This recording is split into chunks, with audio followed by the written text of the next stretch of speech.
Brazil, Europe, ENRICH in Brazil.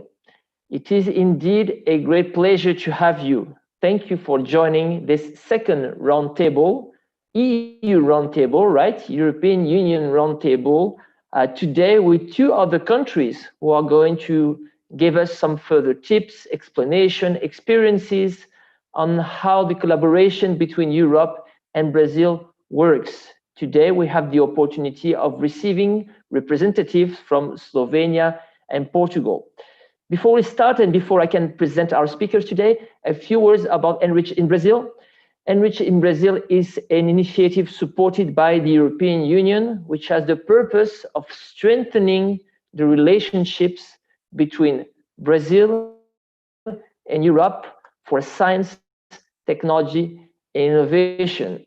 As we know, the challenges we have to face are quite complex, right? At the beginning of this 21st century, and therefore we need to strengthen ourselves with collaboration between several countries using science, technology, and innovation as the main tool that we have for building the future that we really desire.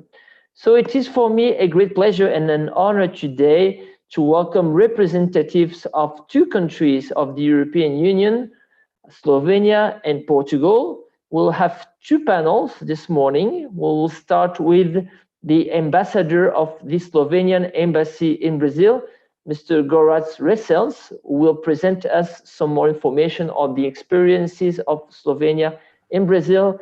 Then we'll have a speech from Mr. Francisco Costa, who is the director of the Portuguese Agency for Investment and Foreign Trade, Portugal Global. So Mr. Francisco Costa also will give us some experiences, good practices, ideas on how the collaboration can work between Portugal and Brazil.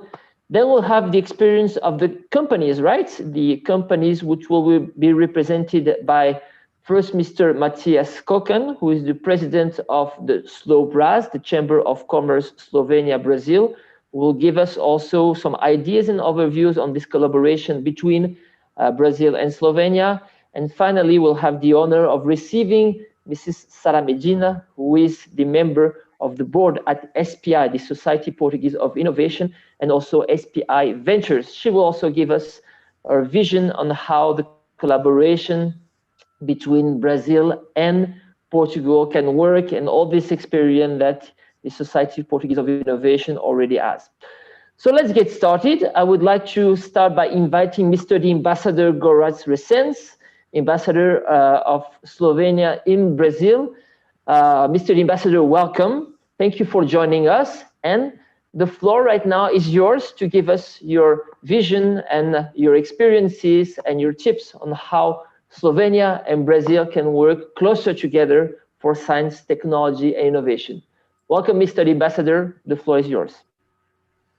Thank you very much, Felipe. Good morning and good afternoon for those who are joining us from Europe. My name is Gorazd Resels. I'm a Slovenian ambassador here in Brazil since September last year. I'm here to talk about the trade relations between Slovenia and Brazil. It's always important to talk about trade, but I think in particular in the times like this, where when we are faced with the huge challenges caused by the pandemics of COVID-19.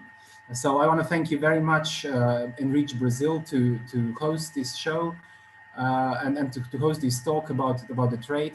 I'm also very happy that we are partnering in a way with Portuguese friends with which we share so much.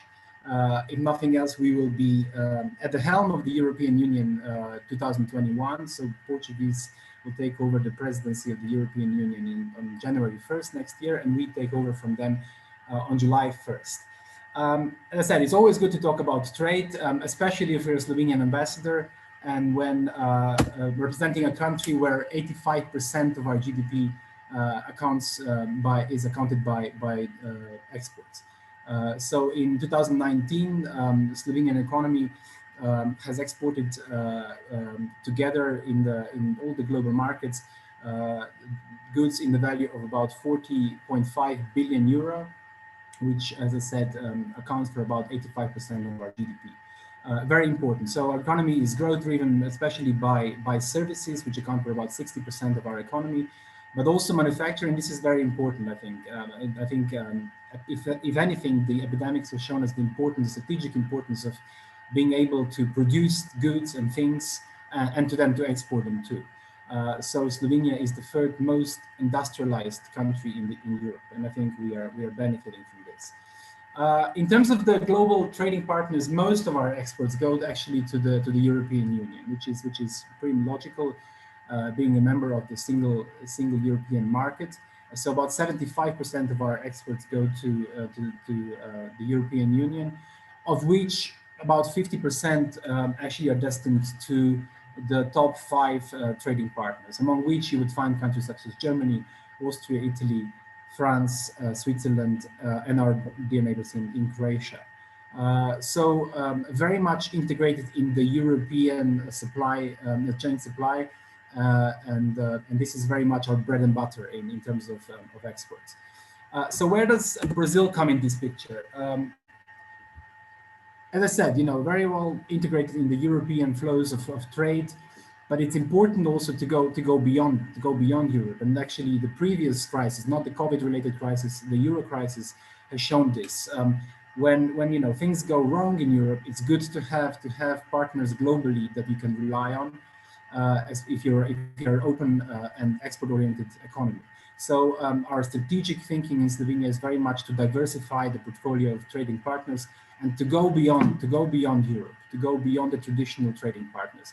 As you can see in the graph down below, since 2018, we've seen the black column rising higher. This is the global, this is the market share of Slovenian exports in global compared to the EU. So it's the global market share is rising faster than the EU, the red one. And obviously Brazil has a huge potential to play a bigger role in this. It already is, and it continues to be the biggest trading partner in South America. We have had a record year in 2018 where the bilateral trade amounted to about $500 million. We have seen a bit of a drop in 2019, but the figures are positive, and I think the potential is huge. I won't bore you too much with the detail. I know Matjaž later on, the president of the Slovenian Brazilian Chamber of Commerce, will go a bit much further in detail with the figures. I would just like to highlight 2 main highlights. One is the imbalance in the amount of trade. So Brazil has a considerable trading surplus in the trade with Slovenia. Whereas on the other hand, there's an imbalance also in the added value of exports that are being of goods that are being traded between Slovenia and Brazil, where by definition Slovenian exports to Brazil are of higher added value, whereas on the other hand, Brazil exports primarily raw materials and primary products. 2 other sectors that I wanted to mention also briefly when it comes to the economic relations between Slovenia and Brazil. One is tourism, which is hugely important for Slovenian economy. It represents, I think, about 13 to 14% of our GDP, very important service industry. And here we have an enormous potential with Brazil. Brazil has 210 million people, potential tourists, obviously, from this perspective. And the absolute numbers, to be honest, are not great. So we had about 20,000 Brazilian guests in Slovenia last year. But what is great is that we see a growing trend. So more and more Brazilians are discovering Slovenia and the potential it has in terms of tourism destinations. So last year, of all the foreign guests, the Brazilians were the ones who made the biggest increase, so 19% more compared to 2018. So we have a great trend that I hope we can continue on. The second area I want to mention is investment. It is fair to say, I think, that Brazil has not been traditionally a destination of Slovenian investment, but we are seeing some positive trends here as well, and concrete projects too. I will mention one. There is a Slovenian-Brazilian project that will start production hopefully very soon in Anápolis, in the here nearby state of Goiás. They will manufacture small arms such as pistols. It's based on a technology transfer, so technology made in Slovenia, and the production will take place in Brazil. This is a great partnership, and we're all excited. And I think actually the production would have started had it not been for COVID, which delayed obviously things. But I keep an eye on this, and as we speak, there is a group of Brazilian experts who are in Slovenia for training. They will get to know the production process, the machinery, will then return to Brazil, and hopefully the production might start by the end of this year. In terms of the short-term and medium-term projections and expectations, I think it's very hard to do any of those at this moment with things being this unpredictable. I think it very much depends on how the pandemic will play out both in Slovenia and Brazil. Very briefly, Slovenia has dealt with the first wave of the cases very, very good. So we were the first European country to declare the end of epidemics back in May, I think it was. But right now, as we speak, today was the highest. It was the day with the highest number of confirmed cases in Slovenia. So the second wave is now hitting Europe very much, and Slovenia is not exempt. The hope is obviously that the restrictions that will have to take place to stop the virus in the second wave will not be such that will stop the economic life of Slovenia, the circulation of goods and people. This is the way that we had to do the first time. And we see, you know, the health system is coping better. So hopefully this impact will be lesser the economic than it has been in the first wave. It's good to see that both economies are forecasted to bounce back relatively fast and relatively strong.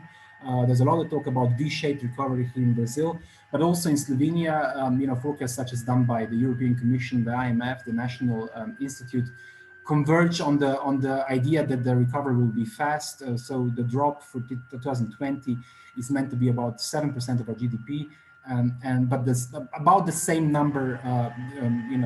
It's meant that's what the growth of the Slovenian economy is meant to be in 2021. So hopefully, in the worst case scenario, a year would be lost in terms of the development and catching up to the European Union average. And I said, the medium term, the short to medium term, we will have the concrete investment project in Slovenia and Brazil in Anápolis in Goiás. We will start production. In terms of challenges faced by the Slovenian companies that want to enter or want to expand in Brazil, I would be very much attentive to what Matjaž has to say. He deals with the companies day to day. We also obviously are in close contact, but I will share more or less my feelings of what the main issues are. This is based on the questions that we get, the concerns that we get when companies prepare for the entering of the Brazil market. One is the trade barriers. It's a very obvious one, and import tariffs. For some sectors, I would say, and I would single out maybe wine and food, this proves sometimes to be prohibitive. Slovenia is a wine-producing country and has done great things in terms of global trade in wine. But Brazil, we have done some progress, but I think it remains a market where much more could be done. And the main obstacle, I think, it is fair to say, is very high tariffs. What's the solution to this? Obviously, liberalization, the abertura, which Brazilian administration is talking a lot about, this reorientation from the protectionist economic stance to the opening. And I think we see it's not just words, is what I want to say, but also on the ground. The project that I mentioned before, the investment project in Goiás, is a good case, is a very good case. We have been in touch with the Minister of Defense because it's a sensitive area, also Minister of Economia. And this has been the project where the small arms production in Brazil has been confirmed by the federal state for the first time in 80 years. So the first such project. So what I'm trying to get across is it's not just nice talk about we will open Brazil, but it's happening on the ground, and we actually seen the benefits of this. We also seen some liberalization, obviously driven by the huge needs for say medical equipment, where the tariffs were brought down to zero. The same with some related but not very obvious industries such as photovoltaics. And obviously the biggest hope and the biggest promise is in the form of Mercosur Free Trade Agreement, the EU Mercosur Free Trade Agreement.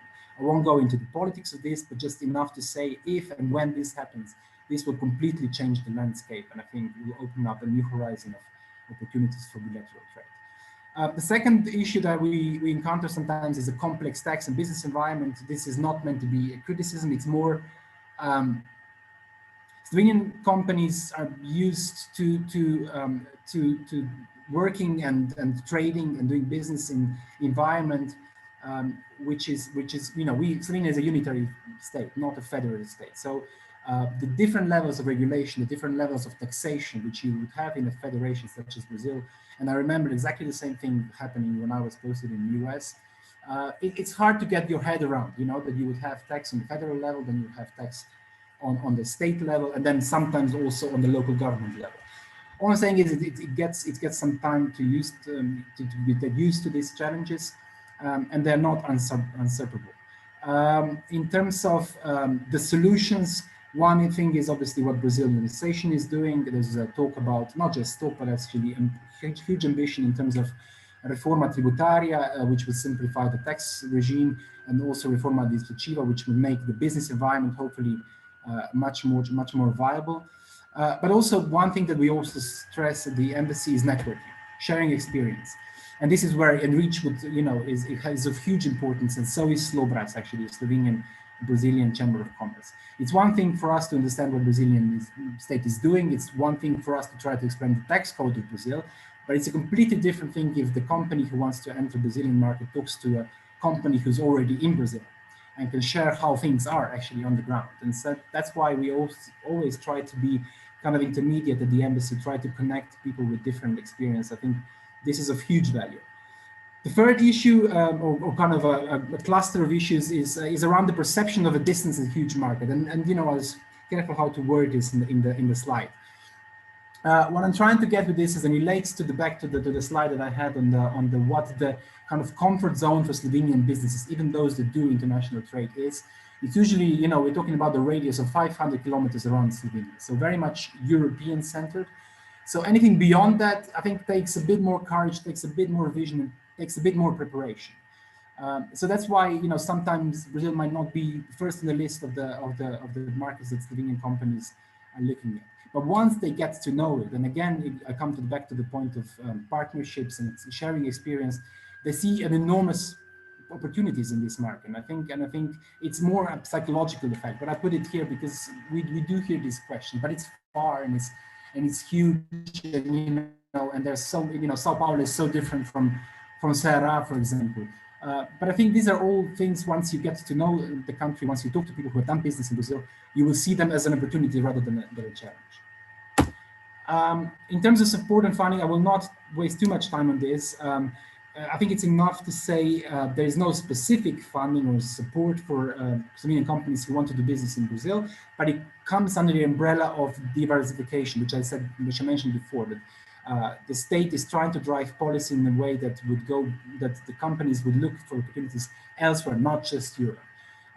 And the tools that are supported and co-financed by the two government agency or government-related agency. One is Spirit Slovenia, the Slovenian entrepreneurial agency, and the second one is the Slovenian Business Fund.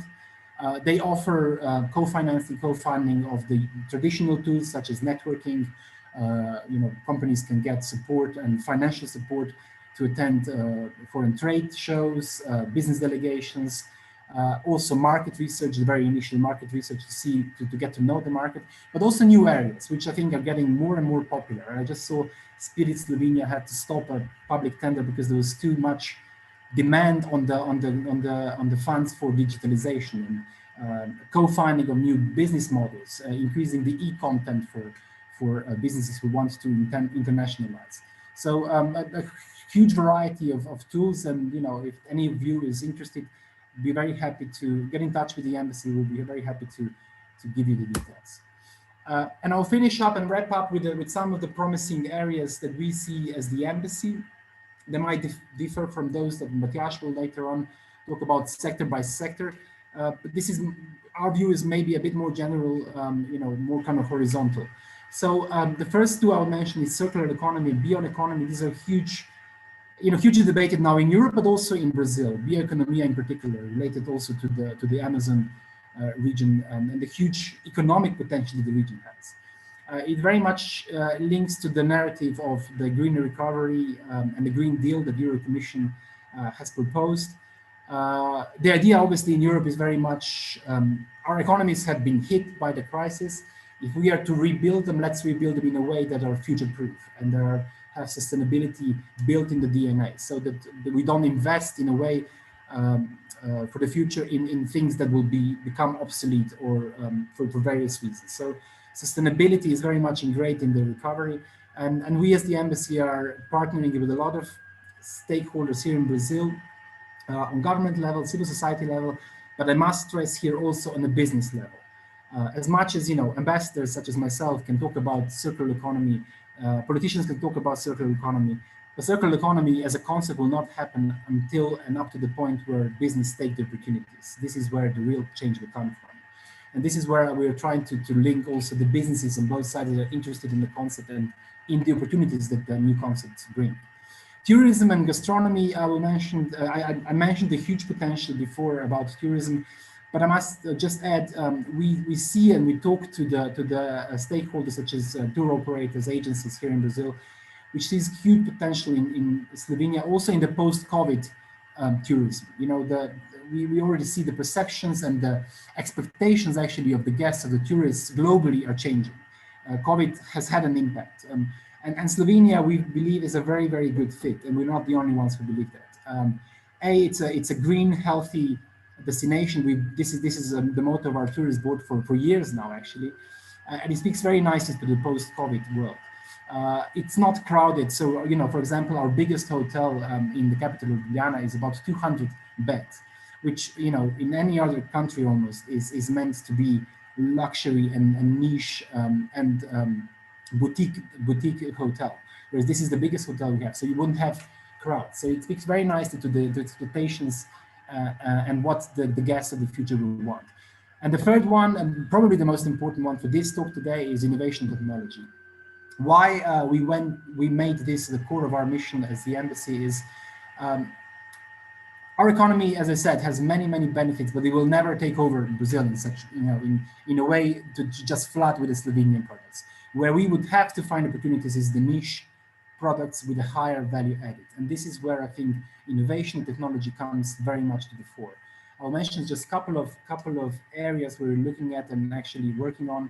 The first one, artificial intelligence. Slovenia has a long tradition. Actually, now the artificial intelligence is everybody's mouth and everybody's talking about it, but actually the first AI lab in Slovenia was established in the 70s already. So a very long tradition, very good expertise. It has just become the UNESCO hub for global research in artificial intelligence. So huge opportunities for Brazilian partners to partner with Slovenia. Aerospace technology, another important and growing industry in Slovenia too. And then we have some centers of expertise, such as Institute Jožef Stefan, which is great in natural sciences, very much applicative solutions in terms of technology and innovation, but also National Institute of Chemistry and National Institute of Biology. Let me wrap up here and just and conclude with the invitation. The next time myself and the embassy will talk on an ENRICH platform will be the 29th of October, when we are launching our membership. So the Embassy of Slovenia is becoming a partner and a member of ENRICH, and we're very excited about the potential that it has.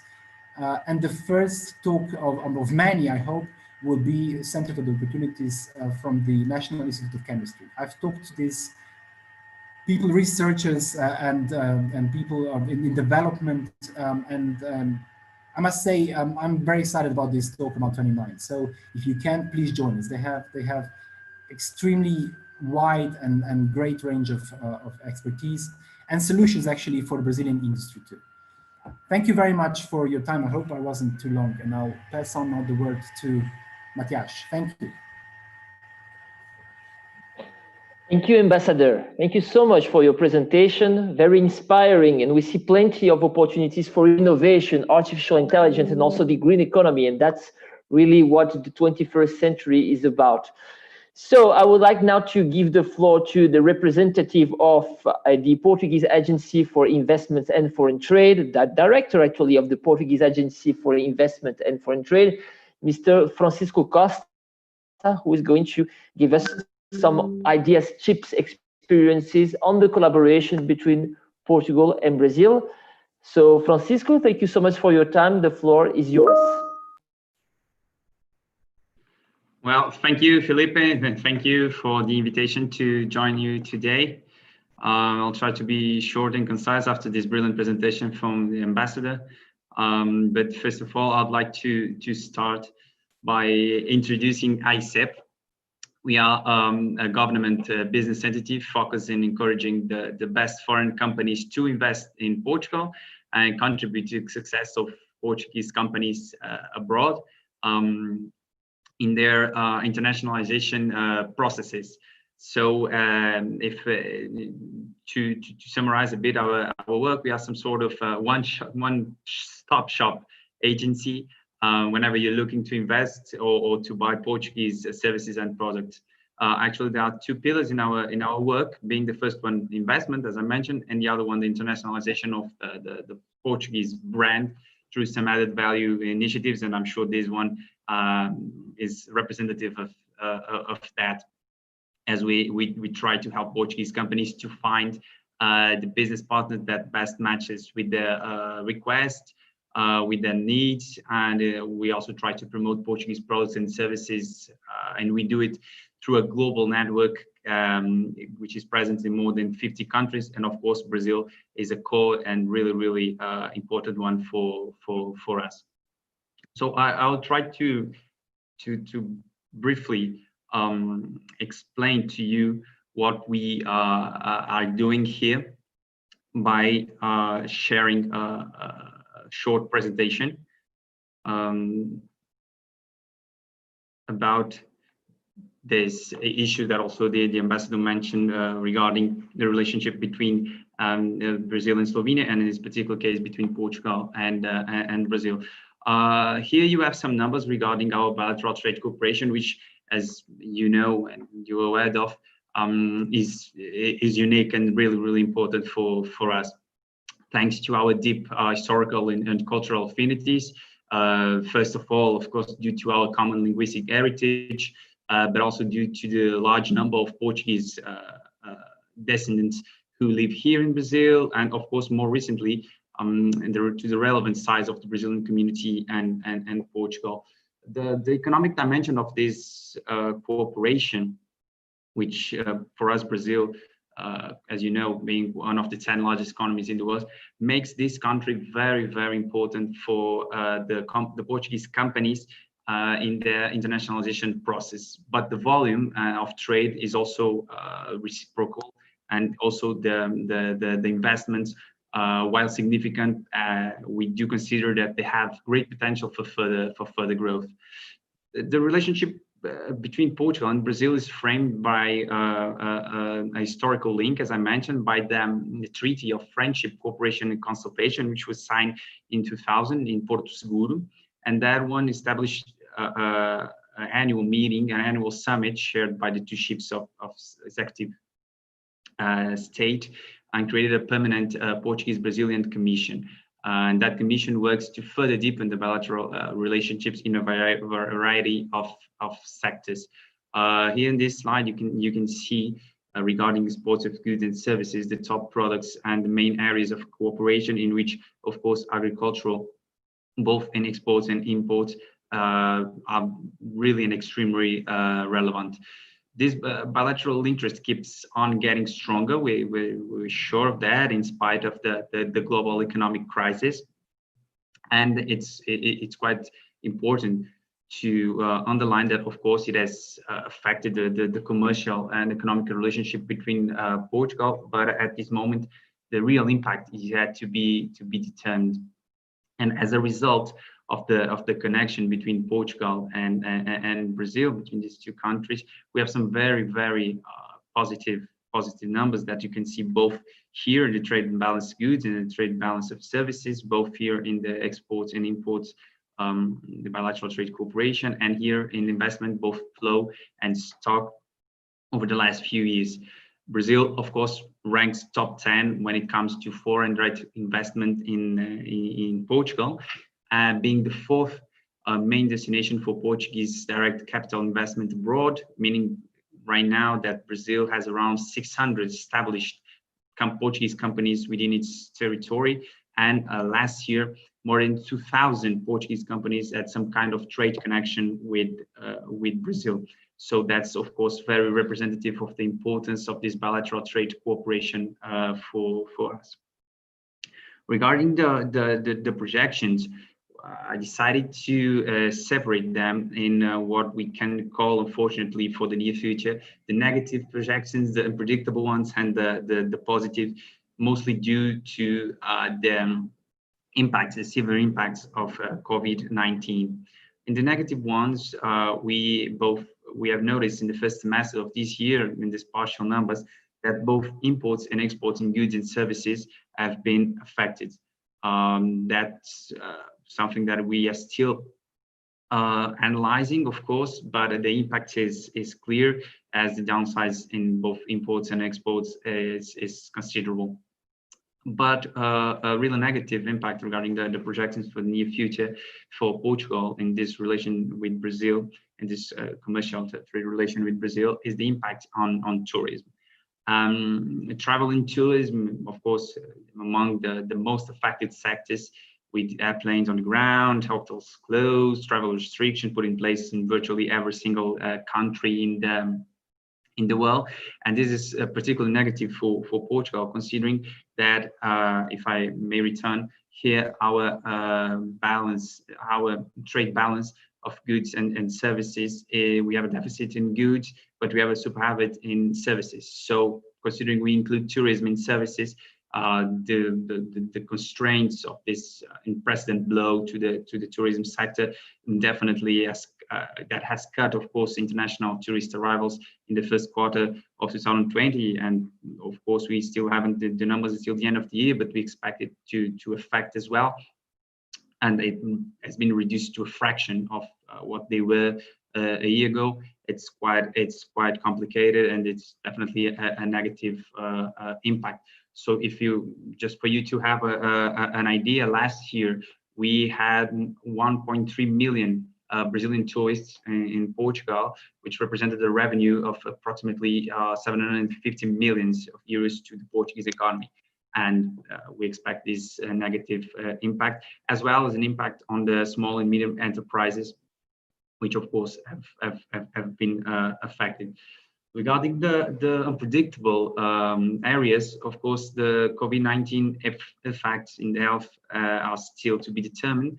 As the ambassador mentioned, the legal reforms that are expected to take place here in Brazil are still in discussion, and the economic stimulus measures for the next year, as the ones actually in place, are supposed to be ending by the end of the year, and there's still some discussion regarding next year's.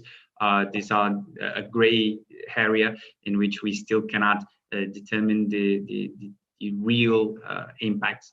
But on the other hand, and of course we always look on the bright side of this, especially considering that Portugal is committed to continue with the same level of relationship, both bilaterally and multilaterally with Brazil, we do have some positive impacts that we can predict for the near future.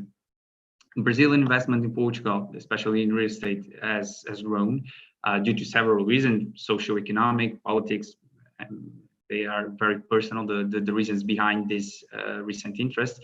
But due to them, many Brazilian families decided to obtain residency in Portugal by investing in real estate properties, thus applying for visa. And we have been able to attract foreigners to live in Portugal and increase the level of investment at the same time, which is a really interesting and really important balance. This solution looks and seems very interesting for Brazilians, because it yields much more than what they are used to here in Brazil. The real estate in Portugal is a really dynamic sector, and definitely they have some really interesting options there. Also, another interesting point is that new opportunities in different sectors, because as I mentioned before, we have some really traditional sectors, agriculture most of all, as the core basis of the trade relationship between Portugal and Brazil. But considering the recent changes in all the international flow of commerce, we have identified some really interesting opportunities in different sectors, being e-commerce, as mentioned there in the slide, one of them. This year's trends for Brazilian e-commerce reflect the habits and behaviors of Brazilian consumers. We are, of course, as you all know, very extremely digital and frequently use their smartphones. So we, ICEP, have tried to develop the mechanisms with the Portuguese companies to optimize the e-commerce methods, the payment methods, and definitely this has been a sector in which the bilateral relationship with Brazil has grown, and it will continue this growth in the near future. The challenges in cooperation, I will not spend much time here because in general we are all familiar with them. We decided to divide it in three big sectors, being regulatory, technical, administrative, and financial. The sectors that actually call our attention and call the attention of the Portuguese companies doing business in Brazil as the main challenges. The ambassador, of course, mentioned en passant some of them, and they are transversal. They are the same for us, because of course the conditions here in Brazil for foreign investment are very similar to all the countries. For the European countries, of course, there's some exceptions for Mercosur and etc. But the challenging, but the main idea, the key idea that all companies share with us is that Brazil is a very challenging market due to complicated regulatory environment. Portuguese companies often mention duplicative, arbitrary regulations barriers to trade for Portuguese products in Brazil, high tariffs, an uncertain customs system, high and unpredictable tax burdens, an overstaying legal system. These are let's say, the major hurdles to doing business. But for Portugal, a really important one that affects us very much is regulatory with import-export barriers and licensing. In some specific areas, mainly, or for us, is it's very important to highlight the challenges the agricultural system, the agricultural sector faces, namely the ones that are connected with product certification, labeling, and packaging. Label requirements vary in accordance to product category. Special label requirements will apply to food, beverages, agrochemicals, and may have to be approved by regulatory bodies. And these specific steps, they take time, and informal economy mechanisms here take place, and sometimes that is very difficult for the Portuguese companies to do business here the same way they do it in other countries.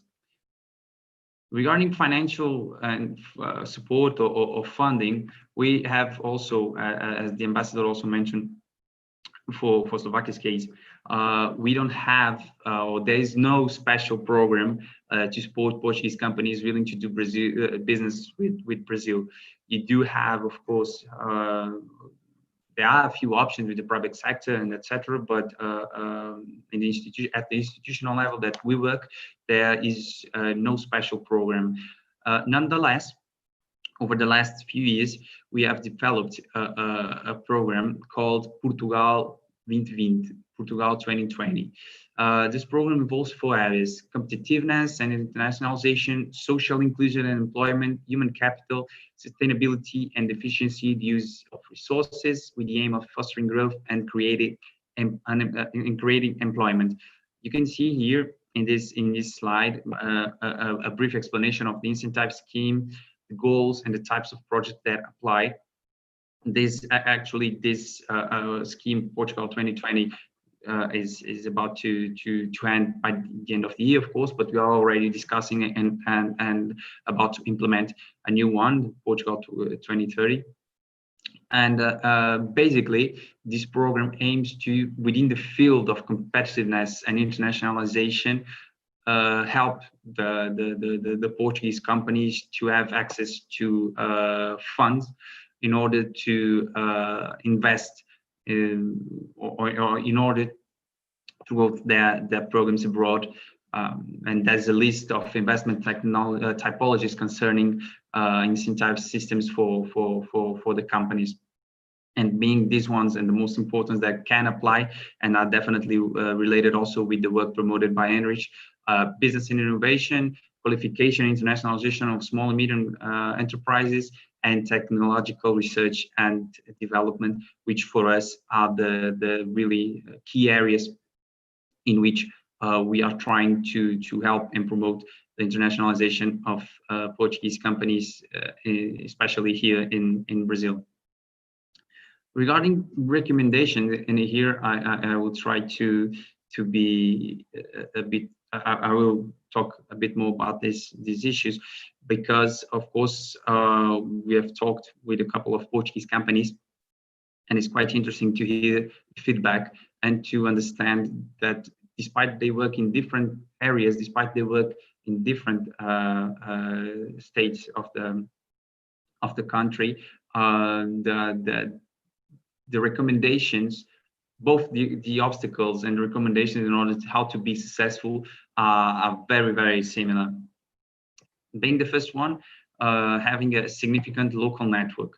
This is really, really important, as they all mentioned that being in contact with relevant people in the marketplace is fundamental, and is something that they cannot stress more, because if they are not in contact with the right person, most of the processes will just get slow and they won't have any progress. Then, of course, a deep knowledge of the local style of doing business, the Brazilian way of doing business. It's quite interesting. And in the preparation for this meeting, I was actually talking with both Laura and Felipe, because they mentioned the language issue, which also for us, despite speaking Portuguese, is an issue. We don't speak the same Portuguese. The Portuguese from Brazil is not the same of the Portuguese from Portugal, and so by deep knowledge of the local style of doing business, it also includes adapt your language, adapt your expressions, and it's also vital for a Portuguese company who wants to have success here in this market. And then, of course, also under this umbrella of the knowledge of the local style of doing business, adjust your expectations, aim high, take your time. Well, it's the negotiation style. All these aspects are very, very important, and all these aspects are definitely fundamental if you want to be successful here in Brazil. Last but not least, the local knowledge of the political, economical, legal, and the regulatory environment.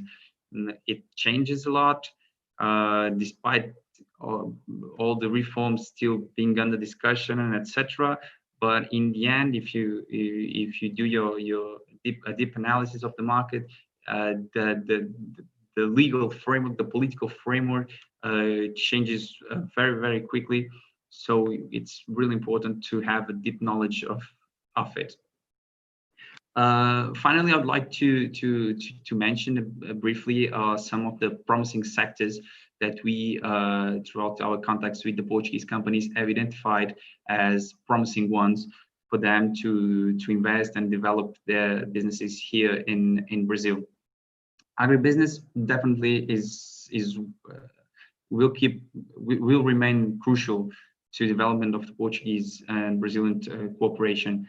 But here in agribusiness, we also would like to mention the need to combine it with both innovation and telecommunications, because the agribusiness here in Brazil is already very developed, but still underdeveloped in the connection with telecommunications and innovation.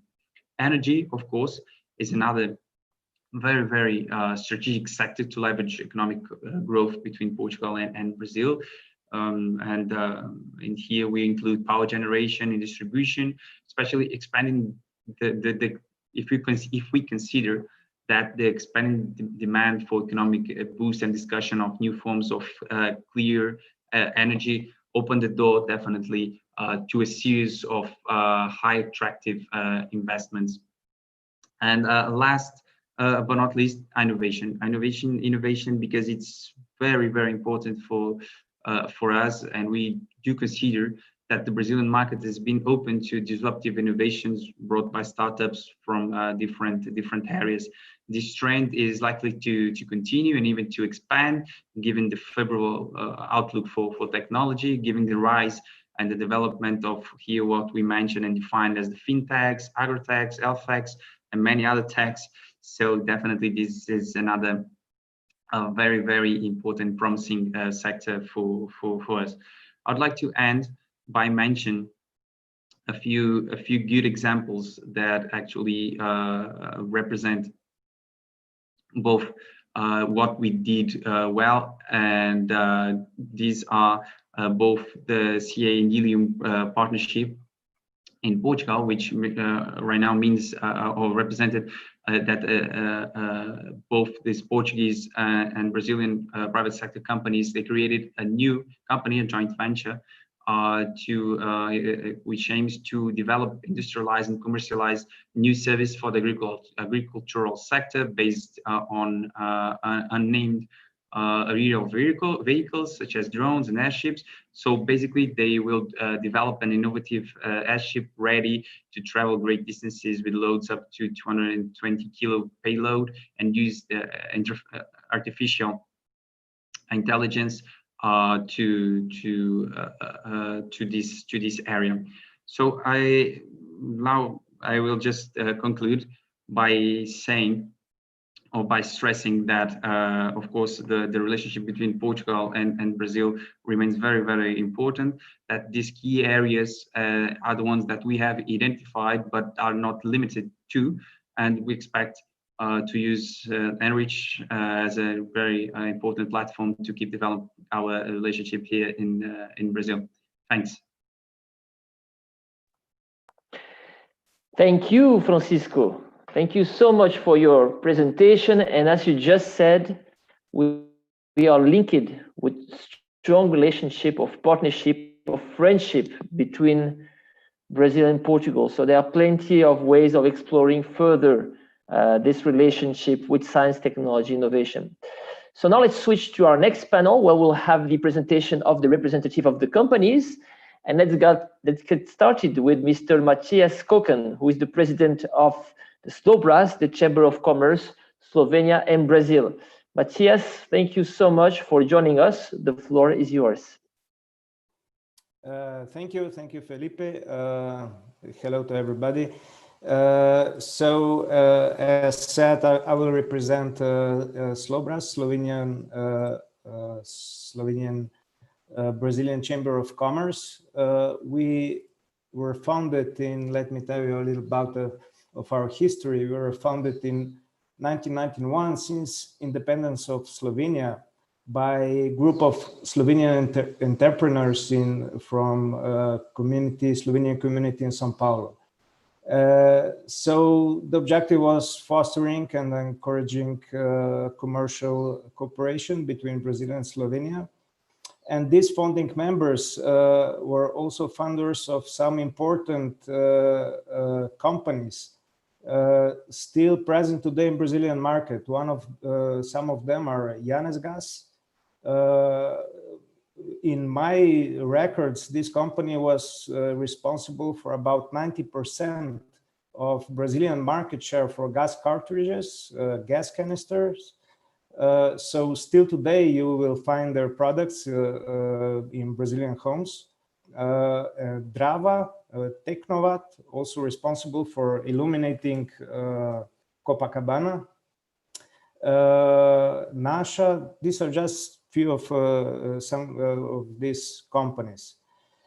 So we officially registered our Chamber of Commerce in 2015. And today we're one of the most important agents for economic and commercial cooperation between the two countries. We are offering to our members some solutions and also go-to-market planning. As two speakers before said, Brazilian market is not easy, with a lot of difficulties. So For Slovenian companies, it was also mentioned, it is distant market. But today, we tried not to use these words. We are trying to find opportunities, not difficulties. Distance today doesn't exist anymore in global economy. We are also active members of Eurocameras. Eurocameras is a member of Euro Chambers. And this is an umbrella of Organization for European Companies. So we are representing more than 5,000 European industries and companies in Brazil. As you know, European Union is one of the major trade partners with Brazil. So we represent a big voice here in Brazilian economy as well. I would like to show you a slide about trade balance between Slovenia and Brazil. We had a record trade balance in 2018 for more than $500 million. And this trade balance, of course, is much in favor of Brazil. But when Brazil exports 1.45 million per capita, if you calculate, Slovenia export 36, almost 37 million per capita.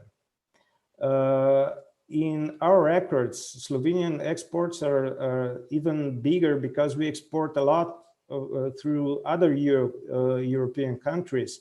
Mostly parts for automotive industry and other components also for industry.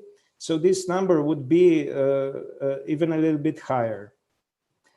And what is the difference between if you compare the two countries' export? When Brazil exports mostly commodities, and as you see, more than 80% it's derivatives from soya, Slovenia export a lot of added value products and technology. So where do we see opportunities for Slovenian countries, for Slovenian companies, excuse me? Mostly in niche products with added value. Brazil is a very, very competitive market. And here you have all kind of companies from, it's very global market. So all of major global players you will have here on the market. Of course, on the other hand, it is difficult because of the tax regulations, because of the all the other barriers, and but on the other hand, because this is also something that both of speakers before mentioned.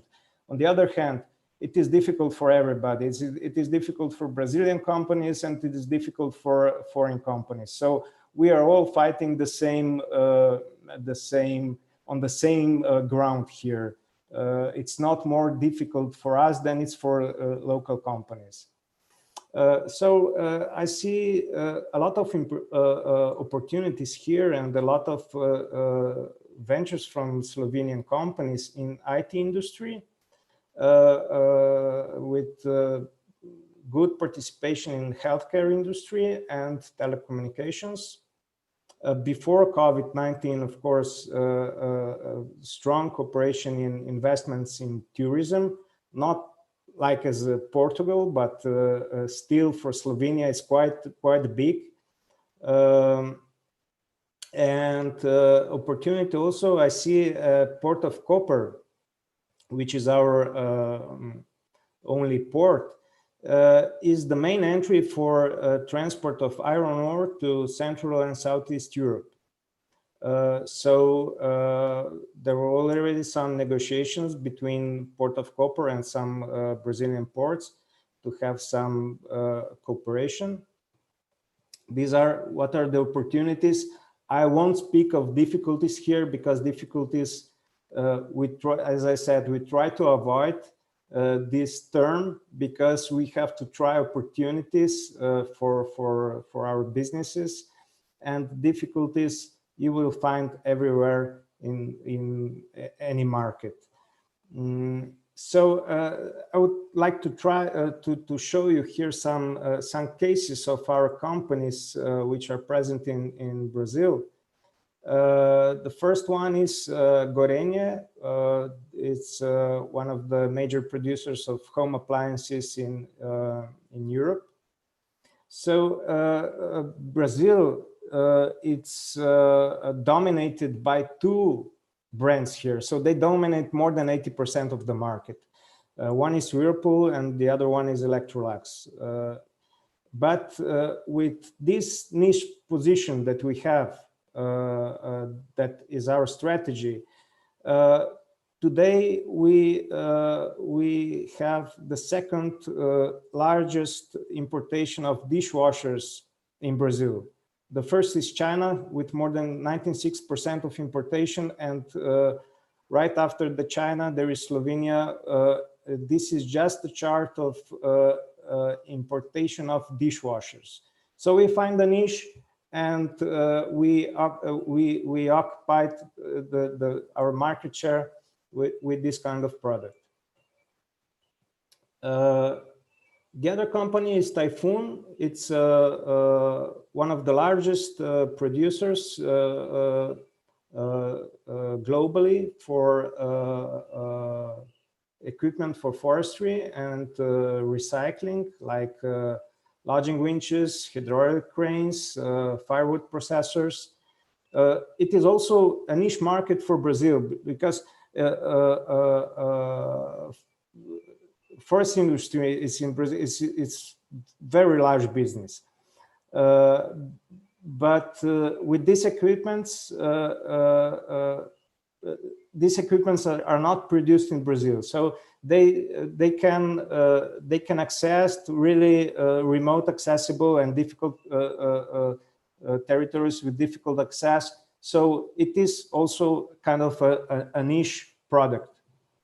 Another example is Bompet. This is innovative extinguishing systems. Extinguishing, innovative, meaning in the agent of extinguishing system. So the company right now is trying to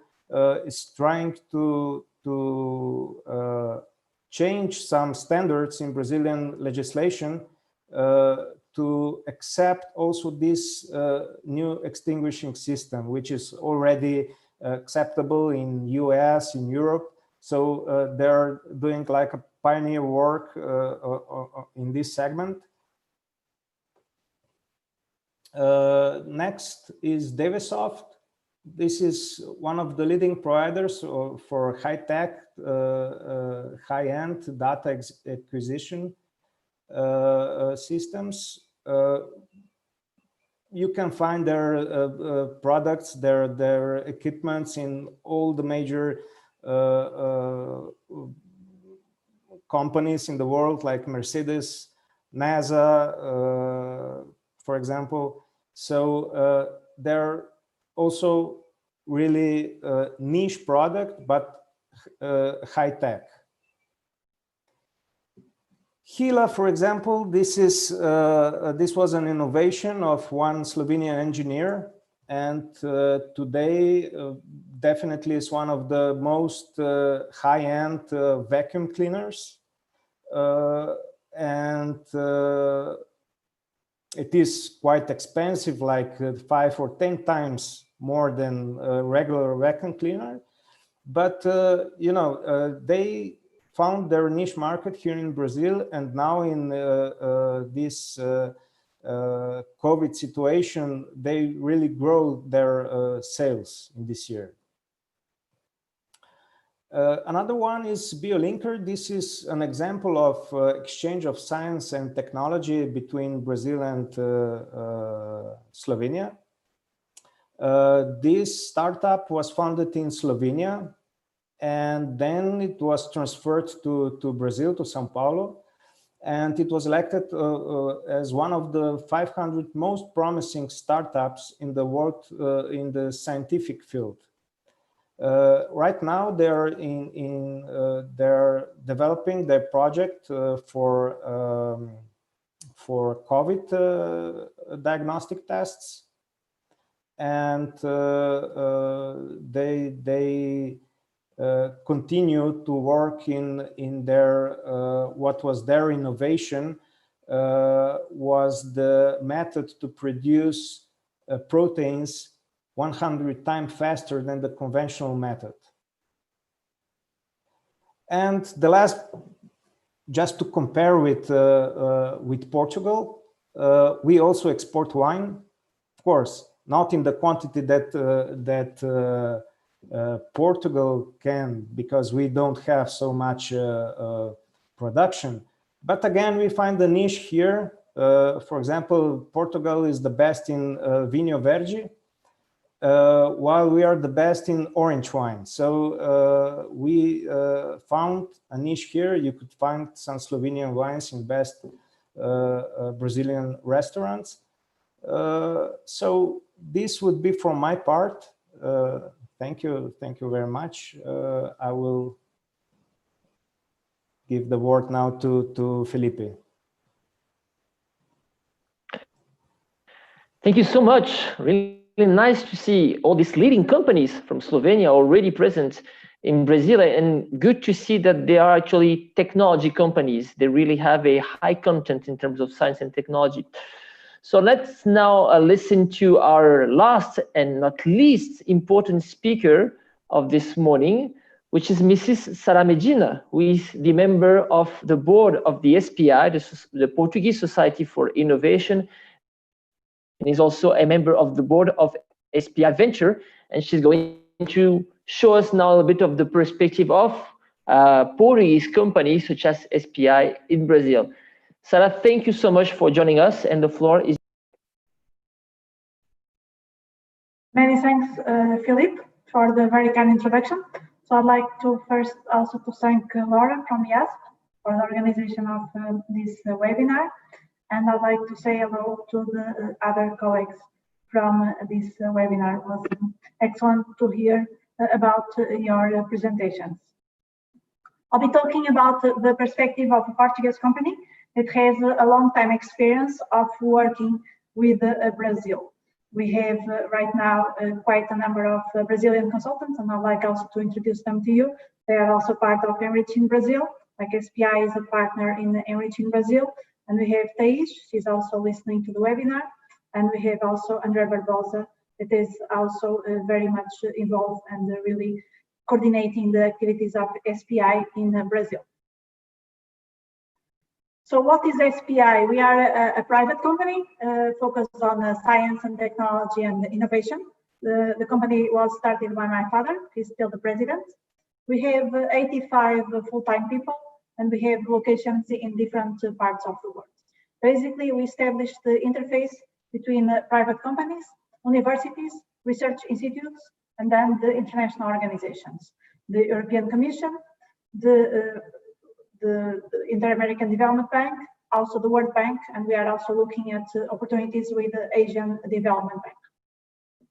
In terms of locations, the headquarters are here in Porto, where I'm located right now. We have other offices throughout Portugal. We have a company in Spain. We are in China and also in the USA for more than 20 years. And although we don't have a physical presence in Brazil, we are very active in Brazil already for many years.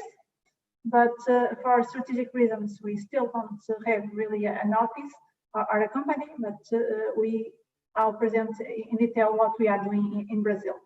We are also very active in other countries in Latin America. And we just finished a project, for instance, in Uruguay for a science park. And we have a lot of activity in Southeast Asia and also some activity in Africa.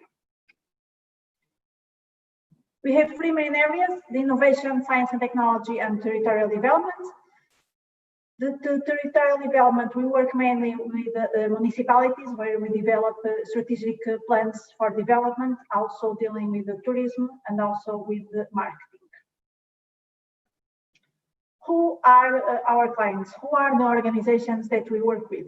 So we work with private companies, being startups, SMEs, also large companies. So we can be working with a company on helping them to apply for different types of funding programs. And Francisco already talked about Portugal 2020. So we are very active in identifying the opportunities for mainly Portuguese companies within Portugal 2020. That will be now the Portugal 2030. And also Horizon 2020 that is finishing, that will lead to Horizon Europe. We also work a lot with business associations and clusters. We are part of the European clusters, the collaboration platform. There will be a big conference now in November, so you are also invited to participate. And this allows also connection between SMEs from Europe and also SMEs from Brazil and clusters. So you can go to the European clusters collaboration platform and you could get more information. We also work with the science parks. We are a member of the International Association of Science Parks, business incubators, accelerators, and then the local and central government administrations, European Commission, and then the different banks. Within now Brazil, focusing on what we do in Brazil. So these are kind of some keywords on the topics that we have been involved and basically projects that we have been running. And I'll give now concrete examples. So we can be working on science and technology innovation, we can be working in tourism, marketing, foresight, regional development, internationalization strategies as well, international cooperation. We have a large range of partners that go also private companies and also governmental organizations and research institutes in the different states throughout Brazil. So we always have our teams from here to going to Brazil, being there for some time. And myself, I have been able also to travel to Brazil quite a number of times, from the south of Brazil, the northeast part, São Paulo and Rio as well, and Brasilia. And we stay some time there. We run the different projects, and then we come back and we go again. And we always rely in our partnerships, and that we really estimate very much. These are some other examples of institutional partners like FAPESP, CNI, FINEP, and then Quantas, that's located in Florianópolis. No, sorry, in close to, more close in the northeast of Brazil. Also FGV, we have also a very good cooperation with FGV. Now some examples. So I think this one doesn't need any presentation. We are an implementing partner of ENRICH in Brazil to connect the European startups and SMEs from Europe to Brazil. And we are involved in many activities, including the part of helping also with the dissemination and communication, helping also with the soft landing, and helping also with the strategy for the center that will now continue for some more years. And we are also a member, original member from the ENRICH in Brazil Association. This is another project. In this case, this is funded by DG Regio from the European Commission. It's called CELAC. It's a platform for the promotion of decentralized innovation policies in different CELAC countries. So apart from Brazil, there are 2 Mexican states involved with, and the idea is really to connect them with the different European regions. And we have also a number of activities within this specific project. Another example in this case was a feasibility study, the business plan that we did for a park, a technological park in Rio Grande do Norte. In this case, we were contracted by a bank. In this case was the Inter-American Development Bank to develop this plan. We have to deal with the urbanism part, the architecture, the financial part. We had to take teams from here to go to there. We had also local experts from Brazil to participate in the project. And then we had to deliver the final reports and the final deliverables to the clients. Another example in this case was a strategic marketing plan and operational plan for Tocantins. And here, really, so you can see that we are focusing on working in different states throughout Brazil. In this case, we had to design and elaborate the marketing strategy and also the action plan for each of the three touristic hubs of Cantão, Jalapão, and Palmas in the Tocantins states. So this is quite short. I know that we are already running out of time, so I just wanted to give you a very general overview. So my email is not here, but my email you can write down. It's Sara, as my first name, S-A-R-A, all together, M-E-D-I-N-A, Medina, at spi.pt. So feel free to contact me anytime, and we are able to provide you any suggestions, and we are always aiming at cooperating. So thank you so much, and thank you once again to Philippe and to Laura. Thank you, Sarah. Great pleasure to have you, and congratulations again for the wonderful activities, projects of SPI all around the world, and mostly for us in Brazil. SPI is really a wonderful partner for closing the bridge between Europe and Brazil. So unfortunately, we are running quite late in terms of the time that we have for this webinar. So I would just like to ask a very quick question to make a very short debate to all of you. This will be just one question that maybe will sum up a little bit of what we've heard today. So I would like to ask you guys, just as a conclusion, and I would like to hear each of you, what are now the main opportunities for science and technology in sustainable development, green economy between Brazil and Europe? Where do you see really that are our main opportunities? I would like to hear first the ambassador on this question, then please Francisco Costa, Matthias, and finally Sara Medina. So please, Mr. the Ambassador Goratz, where do you see that are the main opportunities for innovation in the green economy and sustainability between Brazil and Slovenia? Thank you very much, Felipe, and thank you for all the participants. I think it was a very interesting and very insightful discussion. Where are the opportunities to be in one sentence is where the business will find it. I think that's what I said before. We can talk about circular economy, we can talk about sustainability, but until the point where the business finds opportunities, I think it is a bit pointless to talk about areas. The areas are are self-evident, such as the energy, such as sanitation, for example, which is a huge program here in Brazil. But I think it needs to happen on the level of business. We as the governments, and the ambassadors, we can push for this. We can push the agenda. We can highlight some opportunities.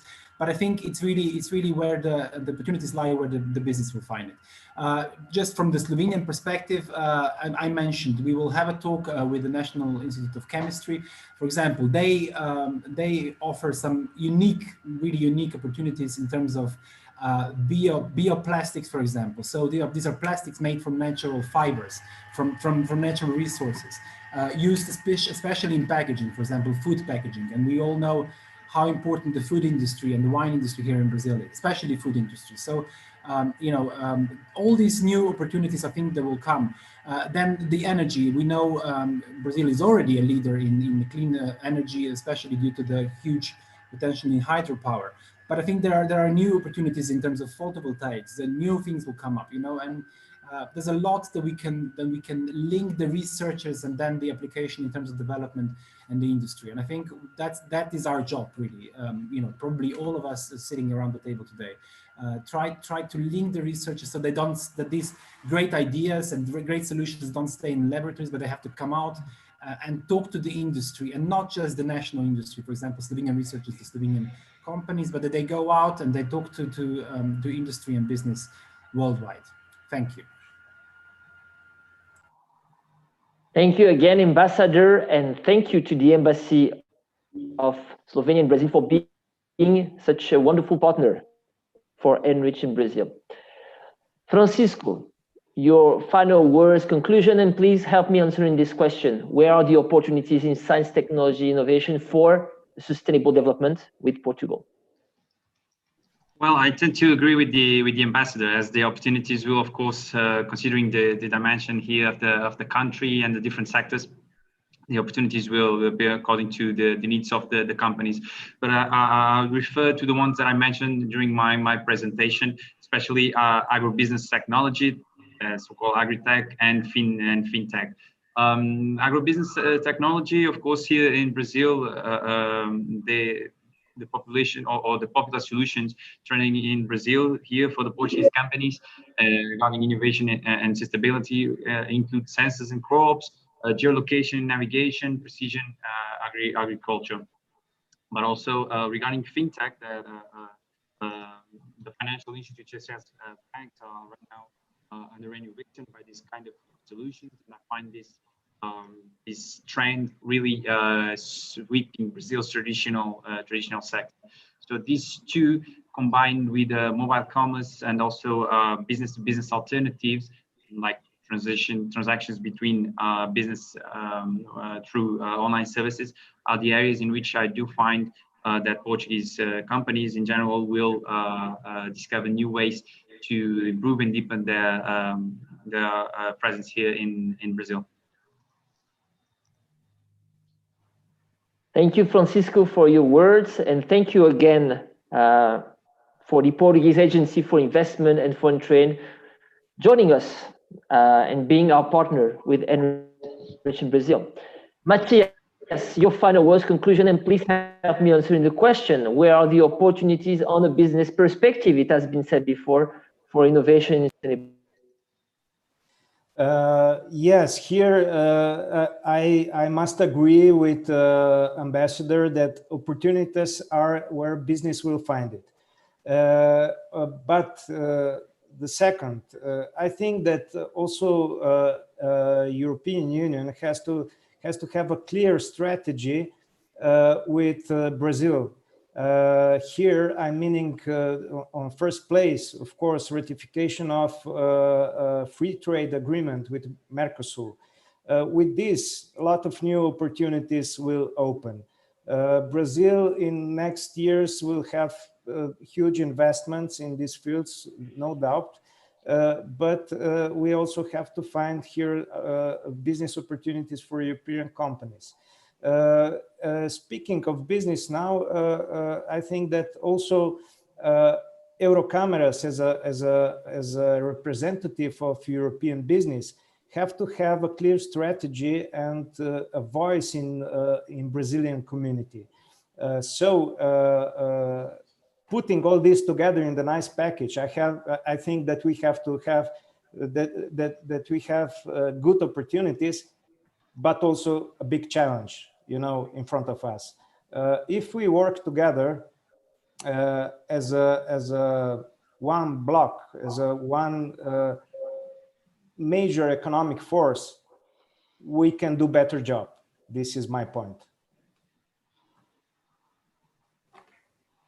Thank you, Matthias, for your final word. Thank you so much for joining us today. Thank you again to the Chamber of Commerce, Slovenia, Brazil. And our final words today will be for Sara Medina. Sara, once again, thank you. Your final words, and please help us answering the question: where are the opportunities? Okay, thank you, Philip. I think all has been already said, my colleagues here from this panel. But just to add, I think the cooperation among different organizations is very important. So I think for a better understanding, it's really, really important that universities connect better with companies. I think there is still a lack of universities knowing how to connect with companies and companies knowing how to connect with universities and research institutes. I think that's a very important point that can still be improved. And also, I think it's important that the different stakeholders look at opportunities within the European Commission, and there is now a series of opportunities under a specific call of Horizon 2020 called Green Deal that really focus on the green aspects, and you can find there ways that you can cooperate with other organizations, and you are also able to develop your ideas and develop your research. Thank you. Thank you, Sara. Unfortunately, our time is over now. So once again, thank you so much to all our panelists. Thank you who have joined us today on YouTube. And please stay tuned on ENRICH in Brazil. We'll have further roundtables with other European countries and plenty of other activities for you who want to participate to this partnership between Brazil and Europe. So maybe we can open all our cameras now, so that we can say a big thank you and bye to all of our participants. Thank you again. Bye-bye. Bye-bye. Thank you. Yeah.